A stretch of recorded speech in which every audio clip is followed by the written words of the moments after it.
terms, John. I'm sorry, what was I that? said I hate that we met on these terms. You only have assumptions about me. One more, I'm going to put you in jail. On June 29, 2024, officer responded to a disturbance call in Harris County, Texas. Arrival, the officer met with a defendant who stated that she was assaulted by her cousin at her residence. Cousin was later identified by her Texas driver's license, or by his Texas driver's license, as Dylan Proctor White.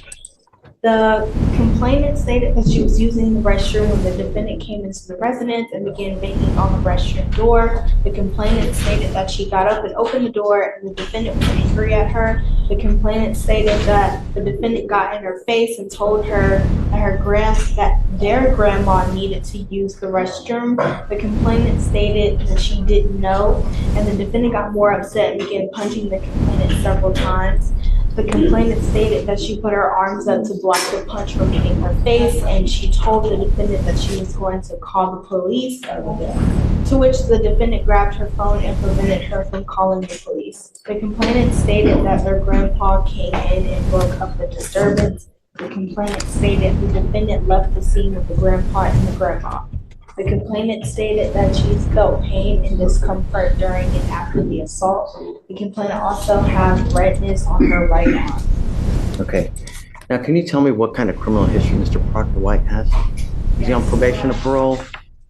So I see, it looks like a burglary of a motor vehicle from 2017, an unlawful carry of a weapon in 2017.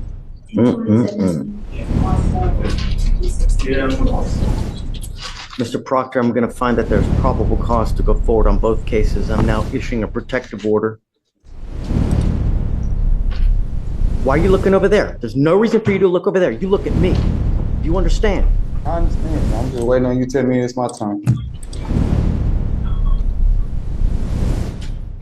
You start acting the fool while you're out there in the free world. I'm going to take the free world away from you, Mr. Parker. Mr. Proctor, do you understand me? I hate that we met on these terms, John. I'm sorry, what was I that? said I hate that we met on these terms.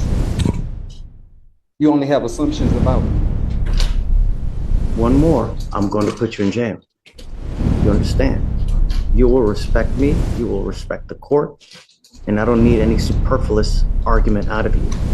I'm ordering you now as a condition of your bond not to consume illegal drugs, any kind of dope, any kind of alcohol, and I'm ordering you not to be in possession of weapons. I'm also ordering you as a condition of your bond not to have any contact with this complaining witness. Do you understand? Yes, sir. I will do everything in my power to protect every single person of Harris County. And if that means locking you up, I'll do it in a heartbeat. What do you do for a living? I own a construction business. How much money do you make a month? I was making up to probably about $3,000 to $4,000 a month. But now, since these false allegations have been brought up against me, now I have been displaced from my home. That's my home. And other things of that nature that go around those things, that go with my address, and all the people that with my business, my grandfather, other people that helped me with my business. Those people have been stripped away from me as it was supposed to be. If you look up on the call records, the police call records, you'll see that she called the police over 70 times since 2020. Get there. I understand that there's always two sides to the story. But I just wanted to let you know that and the probation that she brought up also, that was deferred. And I completed that. There's always two sides to the story. Sure. I get it.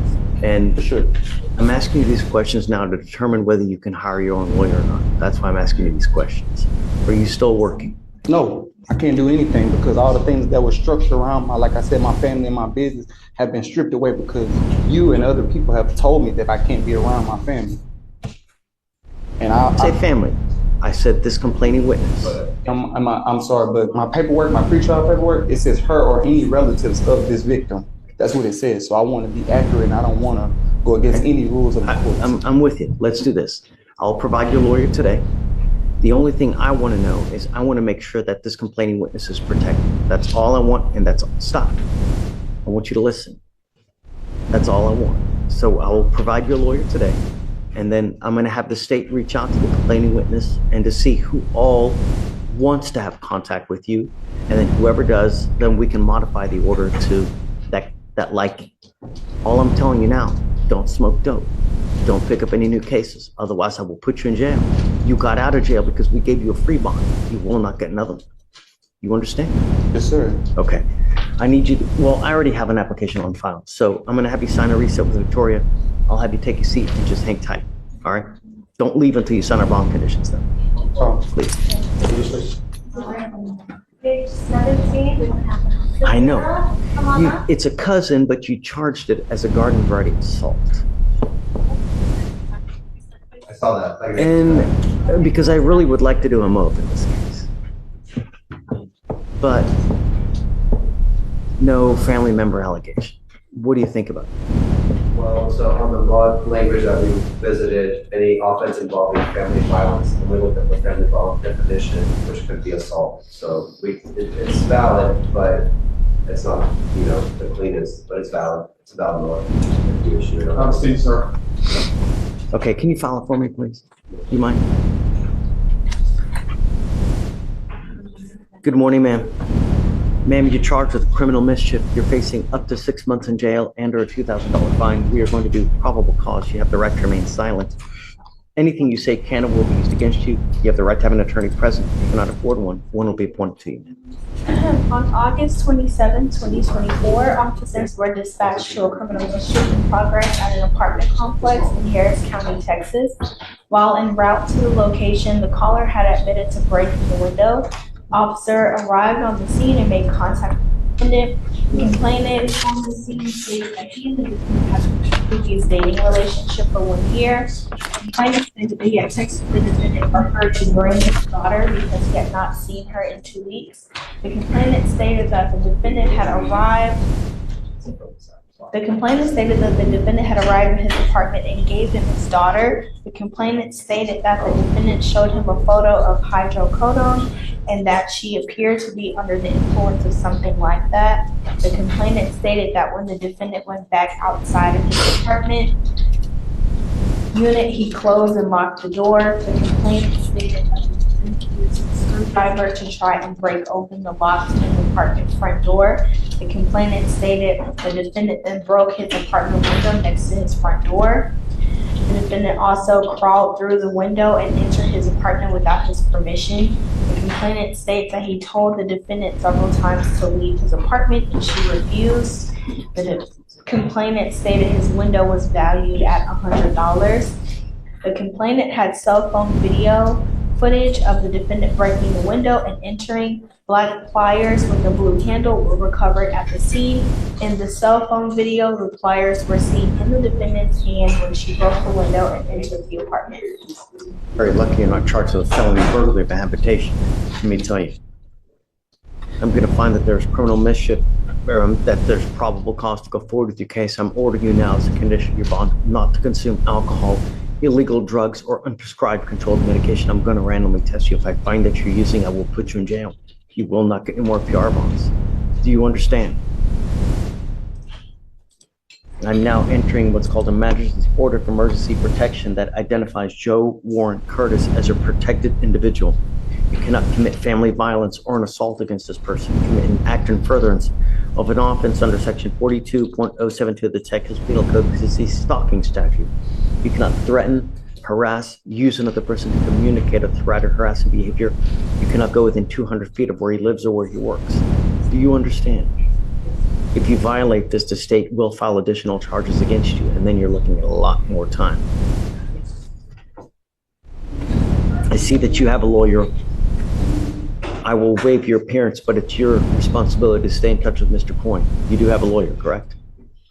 Jimmy said it because he has a lot of stuff going right now. Okay, just stay in touch with him and he will tell you when you have to come back to court. If he tells me that you're AWOL and you're not responding to phone calls, text messages, I will issue a warrant. I have my newborn baby there. I have the messages to prove that he told me to go over there so we communicate. Stop. Just talk to Mr. Coyne. He will help you out. He'll navigate this for you. I've got a bunch of DAs here. Everything you say, they're just going to use it against you. So now's not the best time, okay? All I'm asking you to do is don't pick up any new cases and just stay away from this person. I need my daughter. how would you feel if your newborn daughter, somebody that does those pills, and I have pictures, and I have a private investigator? Go to the family court. Don't take matters into your own hands because you're the one that's going to end up in jail. But if you go to family court, you present that evidence, you'll get the thing. The right way to do it is to go to the family court.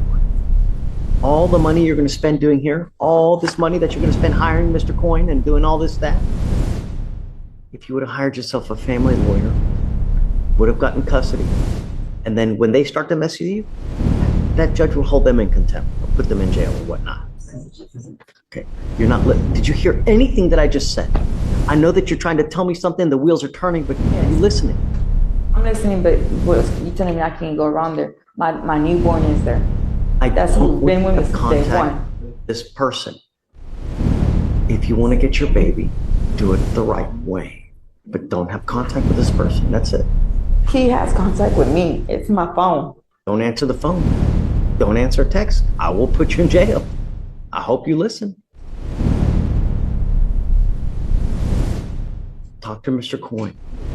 He can help you navigate this thing. But what you need to do is you need to get your custody, a custody order, or if he's got custody, get a visitation. Every mother, every father should have access to their own child, no matter what. I don't care. Doesn't matter. You should have access, but you have to do it the right way. And that's getting either a visitation order